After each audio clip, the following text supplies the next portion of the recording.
अस्सलाम वालेकुम। हम Cambridge O levels business studies की कंप्लीट वीडियो सीरीज़ के साथ आपके सामने हाजिर हैं और इस सिलसिले में आज हम chapter 21 location decisions operations management के ऊपर हम बात कर रहे थे। तो उस यूनिट का उस सेक्शन का आखिरी चैप्टर है कि लोकेशन के हवाले से क्या क्या फ़ैसले करते हैं। बहुत आसान सा, बहुत बेसिक सा चैप्टर है जिसमें आपसे ये बात पूछी जाएगी कि आप मैन्युफैक्चरर हैं तो आपको कहाँ खोलनी चाहिए फैक्ट्री, अगर आप रिटेलर हैं तो आपको कहाँ दुकान खोलनी चाहिए, अगर आप सर्विस को कोई लॉन्च कर रहे हैं तो आपको कहाँ खोलनी चाहिए, किन बातों का ख्याल रखना चाहिए, और अगर आप किसी दूसरे मुल्क जा रहे हैं तो किन चीज़ों का ख्याल रखें फैक्ट्री खोलने के लिए। तो ये बहुत बेसिक सी बातें हैं। मैं तो इसमें आप सबको ये रिकमेंड करता हूँ पूरा चैप्टर पढ़ने के बजाय जो इनकी समरी है ना, रिवीजन समरी को भी अगर आप देख लेंगे तो आपको हर बात समझ में आ जाएगी। सिर्फ कोई पॉइंट समझ में नहीं आया उसी को जाके पीछे रेफर बैक कर लें। तो इसी की बुनियाद पे हम बात शुरू करते हैं। देखिए मैं, ये आपके पास चार्ट मौजूद है, एक समरी, रिवीजन समरी मौजूद है। इस पर हम एक एक करके बात करते हैं। ज़रा फटाफट माइक पकड़ाइए आप अब्दुल्ला भाई को। हर बच्चा हर बच्चा एक चीज़ समझा देगा। चलें जवार भाई समझा दें। Factors affecting the location of manufacturing. एक मैन्युफैक्चरिंग कारोबार को कहाँ अपनी फैक्ट्री खोलनी चाहिए, उसमें किन किन बातों का ख्याल रखना चाहिए। Number one, water supply. पानी की सप्लाई मैन्युफैक्चरिंग को ज़रूरत हो सकती है, बिल्कुल हो सकती है। मैन्युफैक्चरिंग कारोबार में वाटर इनलेट और आउटलेट दोनों का ख्याल रखना हो सकता है। बेसिक सी बात है, बिल्कुल ठीक है। आगे चलें। मार्केट। ये क्या बात हुई? मार्केट? मार्केट करीब होनी चाहिए कौन सी मार्केट? जहाँ आपकी जहाँ से सेल सामान होगी। खरीद रहे हो या जहाँ पे सामान बेच रहे हो? दोनों। दोनों मार्केट जितनी करीब होगी उससे क्या फ़ायदा होगा? Transportation transportation. कॉस्ट कम आएगी। वेरी गुड, शाबाश। और इन्वेंट्री जब कम रखनी पड़ेगी। और मार्केट करीब होने से एक और चीज़ होती है, ट्रांसपोर्ट और कुछ कम्युनिकेशन। इकोनॉमीज़ और भी मिलती हैं आपको। जब एक ही इलाके में बहुत सारे कारोबार होते हैं तो मिलके बहुत सारी चीज़ों को इन्फ्लुएंस करवा पा रहे होते हैं। बहुत सारे उसी टाइप के कस्टमर उस इलाके में फिर ज़्यादा जाना शुरू हो जाते हैं। एरिया बन जाता है। इसको कहते हैं economies of scope, I think. ठीक है। अच्छा आगे चलें। तीसरा क्या? External economies of scale. Yes, ये इसी की बात कर रहा था मैं, कि आपके दूसरों की वजह से आपको फ़ायदा हो रहा हो, दूसरों की वजह से आपको फ़ायदा हो रहा हो। देखें, आप देखें एक्सटर्नल इकोनॉमीज ऑफ स्केल। अब जिस टॉपिक में आपको लग रहा हो कि यार ये मुश्किल टॉपिक लग रहा है तो आप उसको जाके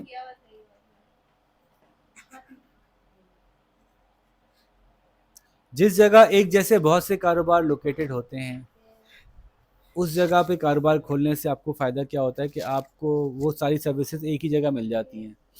जैसे कि मेंटेनेंस वाला, मशीन की मेंटेनेंस वाला आया तो एक दुकान पे गया तो दूसरी पे भी आ गया, तीसरी भी चला गया। एक जैसी मशीनें थी आप सबकी तो सबको आसानी से मेंटेनेंस मिल गई। ठीक है। तो इस तरह के फ़ायदे जो आप जोन्स बने हुए हों जहाँ एक जैसी का कारोबार मौजूद हो वहाँ पे आपको इस तरह की एक्सटर्नल इकोनॉमीज़ मिल जाती हैं। और बताइए व्यवहार भाई, और क्या है, क्या देखना चाहिए?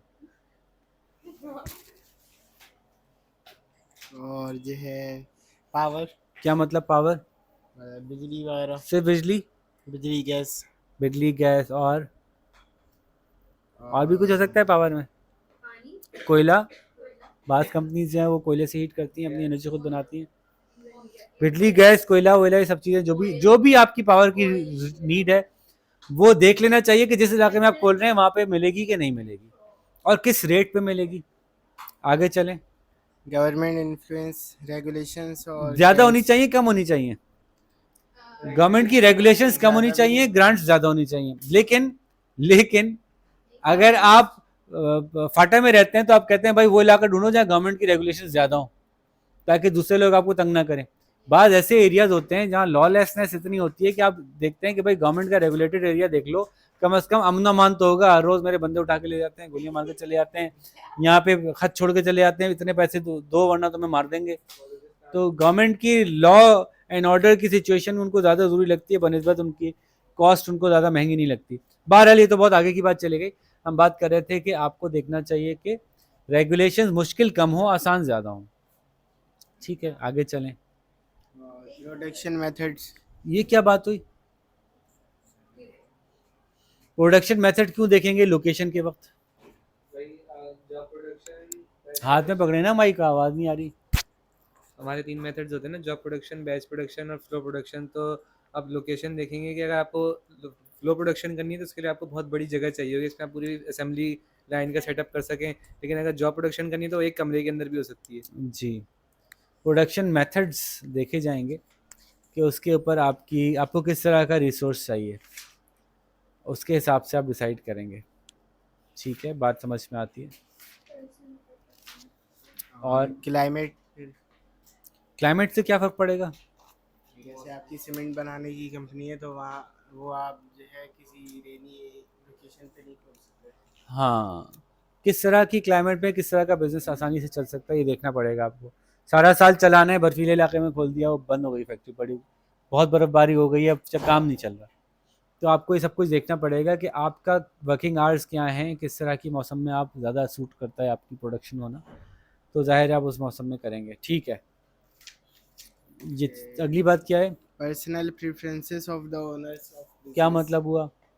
अब ओनर रहता कराची में, आप लाहौर में तो नहीं खोलेंगे। आपकी अपनी क्या प्रेफरेंस है, आप कहाँ रहना चाहते हैं, आपको कहाँ रहना पसंद है, आपको कहाँ कारोबार करना पसंद है, ये भी तो एक इम्पॉर्टेंट एलिमेंट है। हो सकता है वो चाहता ही हो कि लाहौर में खोलेंगे कि शहर से बाहर जाने का। हाँ, वो जो भी चाहता है उसकी इम्पोर्टेंस भी है, उसका भी डिसीजन मैटर करता है। ओनर की अम्मी, ओनर की बेगम, ओनर के अब्बा, इन सबका डिसीजन मैटर करता है, ओनर के बच्चों का नहीं मैटर करता। ठीक है, आगे चले। अवेलेबिलिटी ऑफ लेबर, हाँ, जहाँ आप खोल रहे हैं वहाँ लेबर अवेलेबल है, जो आपसे रेलेवेंट लेबर हो, उसकी पूरी मार्केट है। दूर से आ रहा है लेबर, दूर से आएगा तो क्या होगा, लेबर अगर दूर से लाएंगे तो लेबर की ट्रांसपोर्ट कॉस्ट बढ़ जाएगी, फिर आपको उसको ज़्यादा पैसे देने पड़ेंगे। बलूचिस्तान के साहेलों पे आपने वो फैक्ट्री खोली, वहाँ पे मछेरे मिलेंगे आपको, वेस्टर्न नहीं मिलेंगे। आगे चलें। ट्रांसपोर्ट एंड कम्युनिकेशन, सड़क कितनी अच्छी बनी हुई है, मोबाइल फ़ोन के सिग्नल आ रहे हैं नहीं आ रहे, आपके पास इंटरनेट मौजूद है कि नहीं मौजूद है, तो आप गुड्स आ रहे हैं कि नहीं आ रहे हैं, गुड्स निकल के जा रहे हैं कि नहीं जा रहे हैं, ट्रक आ सकता है कि नहीं आ सकता, अबे गली तक ट्रक नहीं आ सकता, अबे भाई फिर ऐसी जगह क्यों फैक्ट्री खोली थी। तो ट्रांसपोर्ट और कम्युनिकेशन बहुत इंपॉर्टेंट है। बहुत औक़ात आपको फैक्ट्री से ही कम्युनिकेट करना होता है सिचुएशंस को, तो अगर कम्युनिकेशन के टूल्स अच्छे नहीं है, इंटरनेट नहीं अवेलेबल, तो मुश्किल हो सकती है। हो सकता है बाद सिचुएशन में आपको इन सब चीज़ों का फ़र्क ना पड़ता हो। अभी तो कह रहे हैं कंसीडर करो, ये थोड़ी कह रहे हैं हर चीज़ बेस्ट होनी चाहिए आपके पास, ये कह रहे हैं कंसीडर करो, देख लो तुम्हारे बिजनेस में इस वक्त ट्रांसपोर्ट की कितनी इंपॉर्टेंस है, कम्युनिकेशन की कितनी इंपॉर्टेंस है। अब मैं ऐसा काम करता हूँ भाई, मुझे कोई फ़ोन वोन कुछ भी नहीं चाहिए वहाँ पे, बस मैं ऑर्डर दे के आता हूँ, सुबह से चालू होता है काम, रात तक काम चालू रहता है। तो ठीक है, कम्युनिकेशन की हो सकता है इतनी सख्त बहुत अच्छा इंटरनेट नहीं चाहिए हो आपको उस जगह पे, लेकिन कंसीडर कर लें कि कहीं चाहिए तो नहीं है। और आखिरी बात, रॉ मटेरियल्स एंड कंपोनेंट्स, आपको देख लेना चाहिए कि जो आपके रॉ मटेरियल हैं, वैसे तो आपने मार्केट में इसको कवर किया, लेकिन आपका रॉ मटेरियल वहाँ पे मिल रहा है कि नहीं मिल रहा है।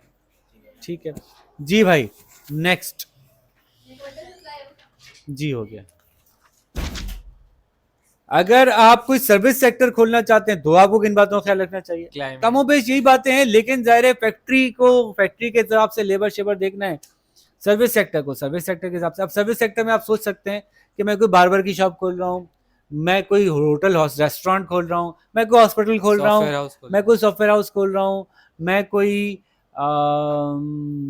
लीगल लॉयर की कोई ऐसा फर्म खोल रहा हूँ, तो अब ये मुख्तलिफ स्कूल खोल रहा हूँ। तो अब इसमें क्या क्या फैक्टर्स हो सकते हैं, देखें, शुरू करें। क्लाइमेट, जिस तरह के यूजर्स ने वो सर्विस यूज करनी है, क्या आप उस क्लाइमेट में खोल रहे हैं कि वो फेवरेबल है। मिसाल के तौर पे मैं कोई ऐसा काम करना चाहता हूँ, मैं वेकेशंस का कोई स्पॉट खेलना चाहता हूँ, और मैं खोल देता हूँ उसको सख्त धूप में, लाड़काना में, जैकबाबाद में खोल देता हूँ, अब 52 डिग्री सेंटीग्रेड वहाँ पे हो रही है, टूरिस्ट स्पॉट बनाया हुआ है मैंने, आके देखें गाड़ी पे अंडा कैसे बॉयल होता है। ठीक है, वर्ल्ड रिकॉर्ड गर्मी चेक करें आके जैकबाबाद में। तो भाई अगर आपने टूरिस्ट स्पॉट बनाना है तो आप देख के बनाएंगे ना, मतलब तो क्लाइमेट जो है इंपॉर्टेंट फैक्टर है कि आप अगर इस तरह का कोई काम कर रहे हैं तो आप क्लाइमेट को कंसीडर करेंगे। अगेन ये वही वाली बात है कि हर चीज़ बेस्ट होना जरूरी नहीं है, आपके बिजनेस के हिसाब से आपको देख लेना है कि कहीं आप कोई असरअंदाज तो नहीं हो रही।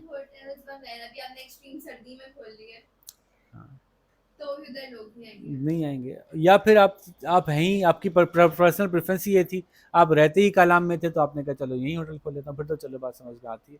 लेकिन एक ही फैक्टर खाली नहीं देख रहे ना, आप सब कुछ मिला के फैसला कर रहे हैं। आगे चलें। रेंट और टैक्सेस, आप देखते हैं जहाँ पे आप खोल रहे हैं वहाँ का रेंट कितना है, टैक्स कितना पे कर रहे हैं, बेसिक सी बात है, तो कॉस्ट में शामिल है आपकी। नियर टू अदर बिजनेस, दूसरे आपके जैसे कारोबार के करीब है कि नहीं है। सर्विस सेक्टर में भी ये होता है, बाज में नहीं होता। सॉफ्टवेयर हाउस खोला है, कहीं भी खोलने को फर्क नहीं पड़ता, वो तो आप ऑनलाइन सर्विस दे रहे होते हैं। लेकिन अगर आप कोई ऐसी शॉप खोल रहे हैं जो कि कोई सर्विस दे रहा है जो आपके पास भी और दूसरी शॉप्स भी हैं, तो बाज़ औक़ात इससे फ़ायदा होता है कि एक मार्केट सी बन जाती है, लोग सारे वहीं पे आ जाते हैं वो चीज़ अवेल करने के लिए।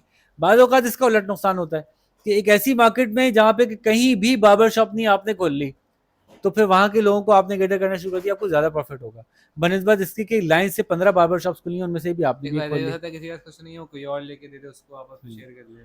तो ये दोनों में बैलेंस करना पड़ेगा आपको। बाज़ औक़ात मार्केट में सर्विस क्रिएट करने का कुछ फ़ायदा है, बाज़ औक़ात मार्केट से हट के एक ऐसी जगह जहाँ कोई भी नहीं है उस सर्विस का प्रोवाइडर, वहाँ करने का ज़्यादा फ़ायदा है। तो अगेन इसको कंसीडर करना है। अगेन मैं ये कह रहा हूँ, इसका कोई एक जवाब नहीं है, आपको कंसीडर करना पड़ेगा कि कौन-सी जगह ऐसी है जो आपके लिए दूसरे बिज़नेस से करीब होने में फ़ायदेमंद है या नुकसानदेह। चलें आगे चलें। अवेलेबिलिटी ऑफ लेबर हैं?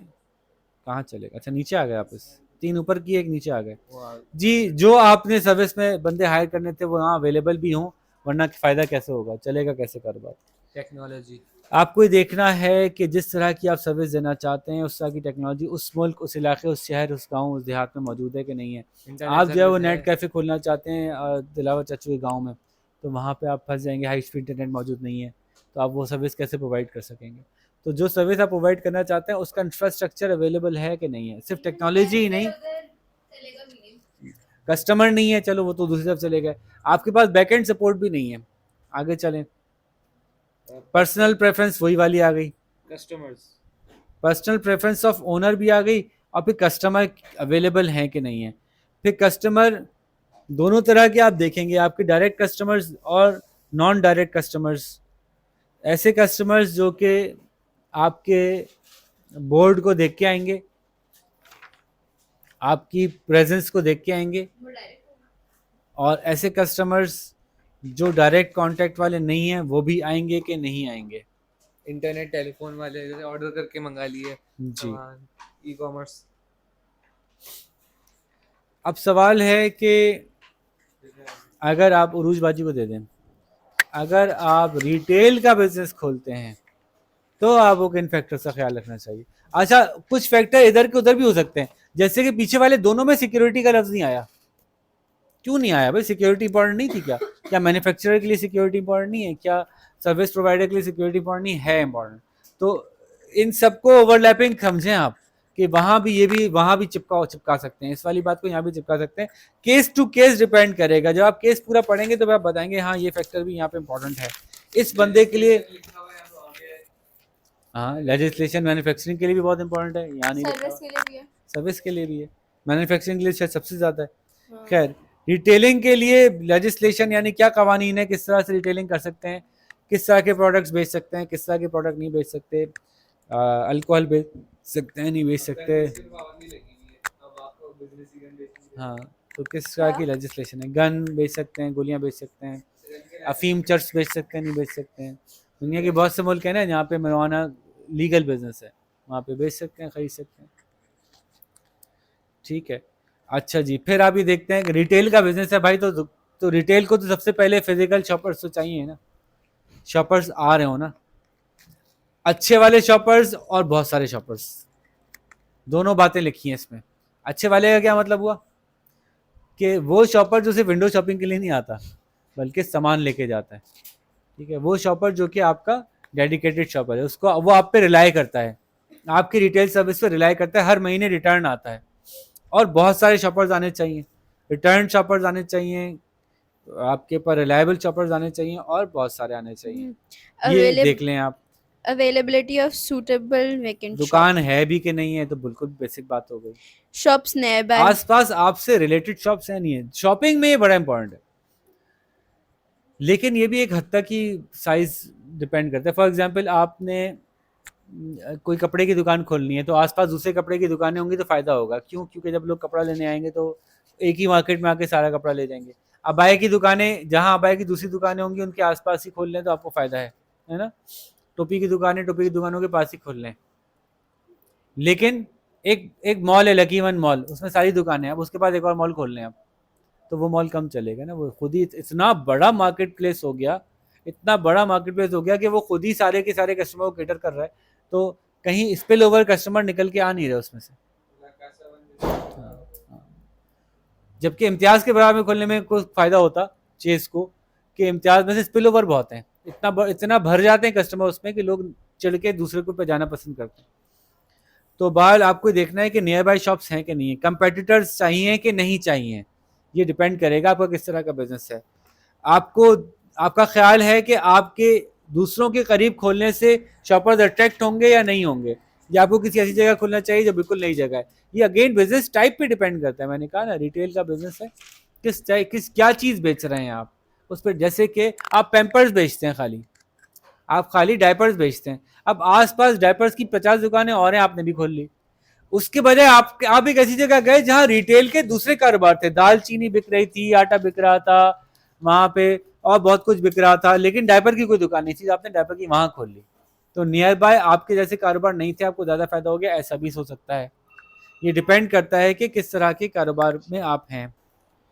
अरे किसकी बारी थी? उरूज बाजी की बारी थी जी, उरूज बाजी। शॉपर्स नियर बाय का मैंने काफी तफसील से खुद ही बता दिया Shops nearby भी। कि अगर हाँ शॉप्स नियर बाय के बाज सिनेरियोज में शॉप नियर बाय होने का फायदा है, बाज सिनेरियोज में आपकी एग्जैक्टली कंपेटिटर के करीब होने का फायदा नहीं है, नुकसान है ना। मेरी बात समझ गए ना? बात जी सर। पैम्पर के बिजनेस से मैंने समझा दिया। मार्केट में गैप है कि नहीं है, ये बड़ी अच्छी बात है। कि गैप होगा तो आप वहाँ पे बेचेंगे, जब कुछ कोई नहीं बेच रहा तो आप बेच लें, लेकिन वो खरीदने वाले मौजूद हों। Customer parking available रिटेल के nearby। बिजनेस में जाहिर है ये है कि कस्टमर आएगा, कहाँ खड़ी करेगा, और अगर लड़ाई पार्किंग करेगा। नहीं होगी, जैसे इम्तियाज का ये मसला है कि बहुत से लोग इस वजह से नहीं जाते क्योंकि मैं उधर पर्सनली मैं इम्तियाज से शॉपिंग अब नहीं करता, बंद कर दी मैंने शॉपिंग। क्योंकि उधर पार्किंग नहीं होती। पार्किंग नहीं है और लोग टकराते रहते हैं, फिर एक दूसरे को बुरा भला कहते रहते हैं, फिर एक लंबा चक्कर है जी। Access है ना, for एक delivery मैं भी है। अब मैं अपनी ट्रॉली लेके सीधा सीधा खड़ा हुआ हूँ, जमा हुआ हूँ, जैम हुआ हूँ, पीछे नहीं जा सकता। मेरे पीछे एक और ट्रॉली लिए हुए खड़े हुए हैं, और मेरे आगे एक आंटी जो है वो उल्टी आ रही है पीछे, मैं कहाँ भाग जाऊँ? मेरे चारों तरफ लोग खड़े हैं, बिल्कुल पैक खड़ा हूँ, मेरे आगे एक आंटी, और आंटी इसका एक मसला है, बाज़-औक़ात हो जाता है कि वो बगैर देखे पीछे हटती हैं। मैंने बहुत नोट किया कि ख़वातीन जब मूव करती हैं ना तो उससे पहले ये नहीं देखती कि उनके आसपास कोई है कि नहीं है। अब वो खातून जो है वो उल्टा चलती हुई आई, मुझे टकरा गई, और फिर मुझे पलट के देख रही है, बड़े मियाँ शर्म नहीं आती? भाई मैंने क्या किया? मैंने तो कुछ भी नहीं किया। तो मुझे बड़ा गुस्सा आया, मैंने उनको डांटा भी, लेकिन बहरहाल वो बात, औरत को कितना ख़वातीन का रिस्पेक्ट है ना हमारे सोसाइटी में, हम कितनी बुरी तरह डांट सकते हैं। मैंने कंप्लेन तो किया कि आप गलत बात कर रही हैं, आप पीछे हटिए, मैं आगे नहीं बढ़ रहा हूँ, मैं अपनी जगह फिक्स था, आप बगैर देखे पीछे आई हैं, लेकिन उन्होंने सुनी नहीं भाई। उनको अपना गुस्सा उतारना था, किसी ने किसी को उतार दिया उन्होंने। उसके बाद से मैं नहीं गया इम्तियाज़ कभी भी। और मिस मुझसे सवाल कर रही हैं कि उनकी हाइट कितनी है या छत की हाइट कितनी है, तो वो मैं थोड़ी देर में उनको बताता हूँ। अच्छा जी, एक्सेस फॉर डिलीवरी व्हीकल्स, ये क्या बात हुई उरूज बाजी? कि डिलीवरी व्हीकल मतलब जो डिलीवरी होती है उसके लिए एक्सेस हो। आपकी कस्टमर के इस गाड़ी का आना एक अलग बात है, और डिलीवरी की गाड़ी बड़ी होती है, ट्रक होता है, वो आ सकेगा कि नहीं आ वाह। सकेगा? अगर आप ऐसा काम कर रहे हैं कि डिलीवरी व्हीकल की ज़रूरत है, पानी की सप्लाई करने वालों को दुकान के सामने डिलीवरी व्हीकल चाहिए होता है, बड़ी बड़ी बोतलें होती हैं, उसको पूरे पूरे ट्रक में रख के ले जाना होता है। अगर ट्रक नहीं खड़ा हो सकता तो उनको नुकसान होगा, ज़्यादा बंदे लगाने पड़ेंगे, यहाँ से उठाओ, गली कोने तक लेके जाओ, फिर सामान लोड करो, ये मुश्किल हो जाएगी जी। सिक्योरिटी। सिक्योरिटी तो कोई एक्सप्लेनेबल फीचर ही नहीं है, सबको ही पता है, सिक्योरिटी नहीं होगी कस्टमर नहीं आएंगे। but not the least। आपका रेंट और टैक्स, ठीक है। अब सवाल ये है कि अगर आप किसी दूसरे मुल्क में जाना चाहते हैं तो फिर आपको किन बातों का ख्याल रखना चाहिए? सबसे पहले कि जो है ना न्यू सवाबाजी की बारी है। न्यू मार्केट ओवरसीज क्या मतलब हुआ? ये मतलब बताना है ना आपने। अगर तो उस मुल्क में आपके प्रोडक्ट की मार्केट मौजूद है तो आप जाएं, जी हाँ, वरना नहीं जाएं। दूसरे मुल्क में आपके प्रोडक्ट बिकने का कुछ चांस है तो जाएं। आपने बनाया टूटा पुच्चा फोन ऑफ कराची, ठीक है, और आप उसको ले जाके यूरोप में बेचना चाह रहे हैं तो नहीं बिकेगा ना बिला वजह। हाँ, लेकिन आप उसको अफ्रीका में बेच दें तो उनके यहाँ प्राइस कॉन्शियस लोग मौजूद हैं, आपने 200-200 रुपए के मोबाइल फोन बेच रहे हो, कहेंगे यार हमें भी दे दो, बड़ा सस्ता है, ठीक है। इसके तो बाद उसमें आप कह देंगे टूटा पुच्चा अल्ट्रा प्रो मैक्स। टूटा बच्चा तो यही तरह से और क्या देखेंगे भाई, क्या देखना cheaper चाहिए? new source of materials हो सकता है आप इस वजह से मूव करना चाहें मैंने एक बात बताई, हो सकता है आप इस वजह से मूव कर रहे हो कि नई मार्केट में नई जगह पे आपका प्रोडक्ट की डिमांड है। जी हाँ, हो सकता है आप इस वजह से मूव करना चाहें कि एक नई जगह पे ज़्यादा सस्ता रॉ मटेरियल मिल रहा है, जी हाँ, वहां से बना बना के पूरी दुनिया को बेचूंगा, सही।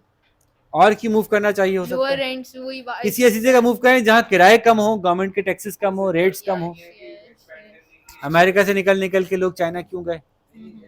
बरतानिया में, अफ्रीका, इंडिया वगैरह के रॉ मटेरियल खजानों की वजह से। आगे चलें, और कहीं क्यों जाना चाहिए? डिफिकल्टीज विद लेबर कहीं ट्रेड और टैरिफ बैरियर्स है। एक मुल्क ने बता दिया कि मैं अमेरिका से चॉकलेट नहीं आने दूंगा अपने मुल्क में, लेकिन चॉकलेट की फैक्ट्री ने क्या किया, उसने कहा अच्छा भाई कहाँ से आने दोगे? नहीं मैं जर्मनी से आने दूंगा। अच्छा मैं जर्मनी में फैक्ट्री लगा लेता हूँ, मेरी तो कंपनी है ना, अमेरिका में नहीं चला रहा, जर्मनी में चला लूंगा, तो मैं जर्मनी से बेच दिया करूंगा। तो यूं किस जगह के टैरिफ सस्ते हैं? अगर अमेरिका से आएगी तो मैं 20% टैक्स चार्ज करूंगा, अगर कनाडा से आएगी मैं 30% टैक्स चार्ज करूंगा। अच्छा मैं अमेरिका में फैक्ट्री लगा देता हूँ, कम टैक्स चार्ज हो जाएगा मुझे। तो टैरिफ रेट किस तरह के चार्ज कर रही है, किस तरह के बैरियर्स मौजूद हैं, उसके हिसाब से भी आप फैसला कर सकते हैं कि इस मुल्क में नहीं, इस मुल्क में खोल लेना चाहिए। और गवर्नमेंट ग्रांट्स एंड अदर बाज़ मुल्क, जैसे कि मैंने बताया था कि चाइना जब शुरू कर रहा था कारोबार, दुनिया भर के लिए कारोबार ओपन कर रहा था, तो दुनिया भर के प्रोड्यूसर्स को इंसेंटिव देता था कि यहाँ पे आपको ये फ्री मिलेगा, वो फ्री मिलेगा, बिजली के आधे रेट मिलेंगे, ज़मीन फ्री मिल जाएगी, ये फ्री मिल जाएगा, वो फ्री मिल जाएगा। तो जब कोई मुल्क आपको फ्री की चीज़ें ऑफर कर रहा हो या सस्ती चीज़ें ऑफर कर रहा हो, तो आप वहाँ आप ये देख लें कि कितने साल तक फ्री रहेगा। 20 साल तक फ्री रहेगा तो 20 साल की आप प्लानिंग करके निकल लें वहाँ पे, 20 साल के बाद क्लोज करके अगले फ्री में निकल लें। जी हाँ, ठीक और है, ये भी हमने कर लिया, ट्रेड एंड टैरिफ बैरियर्स अभी और ट्रेड एंड टैरिफ आगे और क्या? Difficulties with labour force and wage cost in existing country. आप जिस मुल्क में हैं वहाँ पे वेज कॉस्ट बहुत बढ़ गई है, और दूसरे मुल्क में जहाँ जा रहे हैं वहाँ वेज कॉस्ट कम मैंने है। अभी बोला इसी तरह से लेबर के कुछ लॉज होते हैं, आपको कम से कम इतनी सैलरी देनी है, कम से कम इतने फैसिलिटीज़ देनी है, कम से कम ऐसी वर्किंग कंडीशंस देनी है। जिस मुल्क में ये ज़्यादा ज़रूरत बढ़ती जाती है वहाँ पे लेबर बहुत महंगा पड़ता जाता है आपको, तो फिर आप शिफ्ट करते हैं। जैसे कि आप गए अमेरिका से निकले चाइना शिफ्ट हुए, फिर चाइना से निकले बांग्लादेश शिफ्ट हुए, बांग्लादेश से निकले और किसी अफ्रीकन कंट्री को देख रहे हैं आप, ठीक है। लेकिन आपको सिक्योरिटी ज़रूर देखनी है। पता नहीं इसमें उन्होंने लिखा है सिक्योरिटी? नहीं, लेकिन आप हम जैसे मुल्कों को वो सोचते ही नहीं है। जब किसी मुल्क में सिक्योरिटी ही नहीं होगी, सिक्योरिटी बोथ टाइप की, फिजिकल सिक्योरिटी और फाइनेंशियल सिक्योरिटी, मुल्क की इकॉनमी डूबने नहीं वाली, हालात नॉर्मल रहेंगे, और मुल्क में हमें गोली से मार मार के लोग नहीं चले जाएंगे, तो फिर आप सोचते हैं हाँ यहाँ जाया जा सकता है, ये जगह मुनासिब है। जैसे बाहर से कंपनी से आके लोगों को तो हायर कर लेते हाँ मूव करना है ना, मूव करने की, रिलोकेट करने की बात हो रही है, इसी लोकेशन का सवाल हो रहा है। हैं, वहाँ से बैठे बैठे यहाँ पे काम करवा लेते तो उनको आने भी नहीं पड़ता, तो नीड ऑफ सिक्योरिटी। फिर रिलोकेट नहीं किया ना आपने, आपने लोकेशन चेंज नहीं की अपनी। हो गया, अभी बोला था गवर्नमेंट ग्रांट्स एंड अदर। तो लीगल कंट्रोल्स रह गए। लीगल कंट्रोल्स बताया ना मैंने कि कोई भी गवर्नमेंट अपने मुल्क में इन्वेस्टमेंट करवाने के लिए चाहती है कि आसान से आसान कंट्रोल्स रखे, कम से कम टैक्स लगाए, हालात मुश्किल ना बनाए, single window operation, one window operation करे। वन विंडो ऑपरेशन का क्या मतलब होता है? वन विंडो ऑपरेशन का क्या मतलब होता है? बुक में नहीं लिखा हुआ। एक ऐसी फैसिलिटी कि आप एक ही दफ्तर में आए, सारे मसले वहीं हल हो जाएंगे। आपका ये टैक्स भी यहीं हो जाएगा, वो टैक्स भी यहीं हो जाएगा, ये वाला बिल भी यहीं पे हो जाएगा, सब कुछ एक ही जगह हो जाएगा। इस बात को प्रोड्यूसर्स पसंद करते हैं, ऐसे आसानी होती है। इसी तरह से ऐसी जगह गवर्नमेंट प्लान करती है जहाँ पे जाके आप इंडस्ट्री खोलें तो एक साथ सबको सारी चीज़ें मिल जाएं। इसको कहते हैं इंडस्ट्रियल एरियाज। जैसे बाज़ एक्सपोर्ट प्रोसेसिंग जोन्स होते हैं, तो उसमें EPZ जैसे हमारे हैं, तो उसमें क्या हुआ कि एक ही जगह पे सारे एक्सपोर्टिंग लोगों को जमा करके सारी एक जैसी सर्विसेज वहीं दे दी। जैसे स्पेशल इंडस्ट्रियल जोन्स होते हैं, मुख्तलिफ टेक्नोलॉजिकल पार्क्स होते हैं, ठीक है। टेक्नोलॉजी पार्क है हमारा, IT पार्क है हमारी, सिलिकॉन वैली है, यहाँ पे सारी उसी टाइप की चीज़ें सर्विसेज अवेलेबल हो जाएंगी आपको डिस्काउंटेड रेट पे। गवर्नमेंट इस तरह की फैसिलिटीज़ दे रही होती है। तो ये भी लीगल और लोकेशन के हवाले से गवर्नमेंट का फ्रेमवर्क अवेलेबल होने से बहुत से फ़ायदे लोगों को हो सकते हैं, और गवर्नमेंट इस बात में इंसेंटिव्स लेती है कि लोगों को इस तरह से उभारे इस बात पे कि वो स्पेशल जोन्स में जाके इन्वेस्टमेंट करें। और इससे क्या करते हैं, गवर्नमेंट एक फ़ायदा और भी उठाती है कि वो उन इलाकों को डेवलप करवाना शुरू कर देती है जो इलाके वैसे डेवलप नहीं होते। इंडस्ट्रियल जोन उन इलाकों में लगाती है जो लीस्ट डेवलप इलाके होते हैं, वहाँ के लोगों को लेबर मिल जाए, वहाँ के लोगों को फ़ायदा हो जाए। तो ये कुछ बातें हमने लोकेशन से मुतालिक पढ़ी कि लोकेशन का फ़ैसला करते वक्त आपको किन किन चीज़ों का ख्याल करना चाहिए। आज इस चैप्टर की कंप्लीशन के बाद हमारे पूरा यूनिट कंप्लीट हो गया, जिसमें हमने पढ़ा कि किसी भी कारोबार में ऑपरेशंस के हवाले से क्या क्या बातें होती हैं। हमने ऑपरेशंस के हवाले से प्रोडक्शन कैसे होती है, कॉस्ट पढ़ी, ब्रेक इवन एनालिसिस पढ़ा, क्वालिटी कंट्रोल देखा, हमने लीन प्रोडक्शन के बारे में पढ़ा, हमने लोकेशन के डिसीजंस को समझा। यूँ हमें ऑपरेशंस के बारे में काफ़ी इंसाइट्स मिली और हम उनके सवालों के जवाब दे सकेंगे इंशाल्लाह। 2 चैप्टर्स 2 यूनिट्स रह गए, एक फाइनेंशियल इन्फॉर्मेशन और एक एक्सटर्नल इन्फ्लुएंसेस। बहुत अच्छे, मज़ेदार से हैं और आसान हैं, क्योंकि अगर आपने अकाउंटिंग पढ़ी हुई है तो फाइनेंशियल इन्फॉर्मेशन आपको बहुत ईजी लगेगी। अगर आपने थोड़ी सी इकनॉमिक्स पढ़ी हुई है तो आपको एक्सटर्नल इन्फ्लुएंसेस भी ईजी लगेंगे। ठीक है, तो इंशाल्लाह आपसे मुलाकात करते हैं अब अगले चैप्टर के साथ, अगले सेक्शन के साथ। तो होपफुली हम इसको 2 से 3 दिन में ये पूरी बुक ख़त्म कर चुके होंगे और आपके पास सारे चैप्टर्स अवेलेबल होंगे फॉर रिव्यू। अपना बहुत सारा ख्याल रखिएगा, अच्छे से जिम जाइएगा, अपने पैसों से, अपने बाप के पैसों से नहीं, ठीक है, और सेहतमंद खाना खाइएगा, अच्छी वर्जिश कीजिएगा, या मियाँ के पैसों से जाती हैं, और अपनी सेहत का ख्याल रखिएगा, अच्छा खाना खाइएगा, ज़्यादा डाइटिंग ना कीजिएगा, खुश रहिएगा, खुश रहने दीजिएगा, लोगों को मुस्कुराते हुए जलिएगा नहीं, और अपना ख्याल रखिएगा। अल्लाह हाफ़िज़।